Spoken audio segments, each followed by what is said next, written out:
Halo semuanya, kenalin nama saya Safriana Hanum Nasution. Hari ini saya mau berbagi cerita tentang buku yang baru aja saya baca. Judulnya itu Bulan karya Terege. Kenapa saya pilih buku ini? Sederhananya aja, karena setelah saya baca buku pertamanya, saya langsung jatuh cinta dengan konsep dunia paralelnya.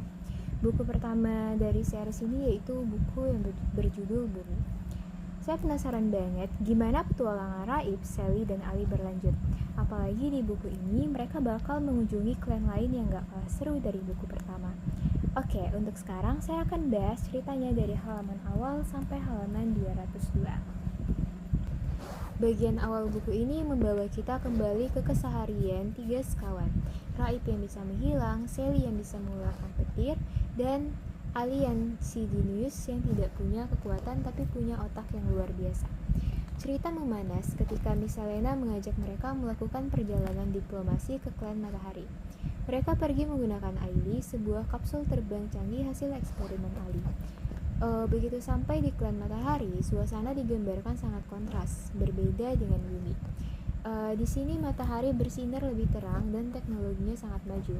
Kita juga berkenalan dengan tokoh baru seperti Evie, kakek bijak yang punya pengetahuan sangat luas, serta Vala Taratana IV, ketua konsil klan Matahari yang terlihat sangat berwibawa namun menyimpan aura misterius.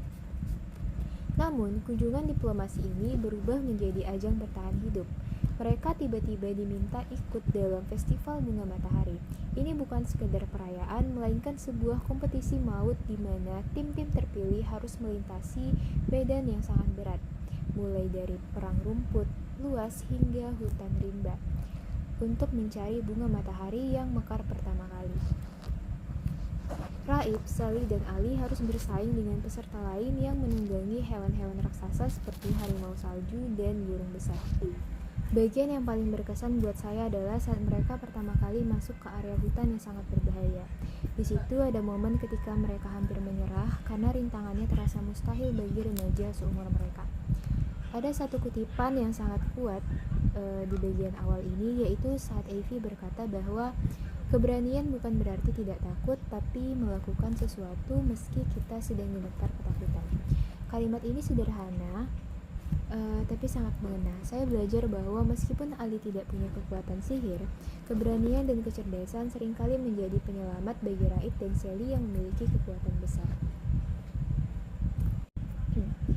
Jika kita bedah dari sisi perkembangan karakter, bagian awal buku ini sangat solid. Sally digambarkan bertransformasi menjadi lebih berani, sementara Raib mulai belajar mengenai beban tanggung jawab atas kekuatannya. Ada satu hal yang menarik perhatian saya dari sisi plot, kehadiran sosok konselor Malataratana II. Sejak awal kemunculannya, penulis memberikan petunjuk-petunjuk halus bahwa ada sesuatu yang mencurigakan atau suspicious. Ini membangun rasa penasaran pembaca, terutama saya, tentang adanya konspirasi politik di balik kompetisi ini. Sampai halaman 202 ini, saya merasa buku ini sangat hidup. Terege berhasil menghasilkan suasana klan yang asing tapi terasa nyata. Saya sangat suka bagaimana persahabatan mereka bertiga diuji di sini. Bukan cuma soal kekuatan fisik, tapi juga soal ego dan kepercayaan. Buku ini juga menyindir sedikit tentang bagaimana kekuasaan bisa mengubah seseorang yang tercermin dari sikap beberapa anggota konsil klan Matahari. Memasuki halaman 100 ke atas, keseruan festival ini makin memuncak. Raib, Sally, dan Ali harus menghadapi rintangan pertama yang sangat berat, yaitu hutan labirin dan padang rumput yang dipenuhi bunga-bunga beracun. Di sini Ali menunjukkan kejeniusannya. Dia memotivasi pemindai pada kapsul Aili untuk mendeteksi rute terbaik agar mereka tidak terjebak. Ada momen menegangkan di sekitar halaman 180 saat mereka bertemu dengan kontingen lain yang sangat ambisius. Di sini kita melihat bahwa festival ini bukan cuma adu kekuatan fisik atau sihir, tapi juga adu strategi. Saya juga terkesan dengan salah satu pesan moral yang disampaikan melalui Ali. Dia menyebutkan bahwa kecanggihan teknologi itu hanya alat, namun keberanian adalah kuncinya. Kalimat ini menurut saya sangat relevan, bahwa dalam menghadapi krisis, alat secanggih apapun tidak akan berguna tanpa integritas dan keberanian bagi penggunanya. Sejauh yang saya baca sampai halaman 202 ini, pacing atau tempo ceritanya itu terasa sangat pas.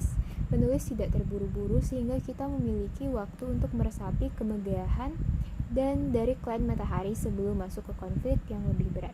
Imajinasi tentang kota-kota di atas awan benar-benar membuat pembaca betah untuk berlama-lama. Petualangan mereka di Festival Bunga Matahari ini barulah permulaan.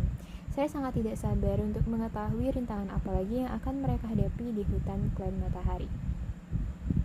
Mungkin sekian saja ulasan dari yang sejauh saya baca. Saya akan melanjutkannya lagi di video selanjutnya saat saya sudah membaca semuanya sampai selesai. Terima kasih.